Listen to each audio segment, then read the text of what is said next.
How to add Revolut to Apple Pay. So hello guys, welcome back to my YouTube channel. In this quick tutorial I'll be showing you how you can easily add Revolut to Apple Pay.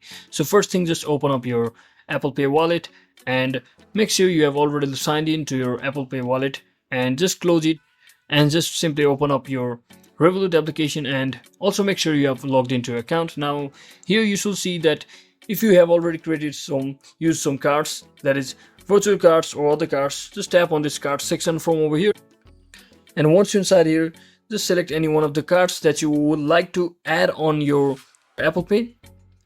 So in my case, I haven't used my card, so I'm showing you for my example.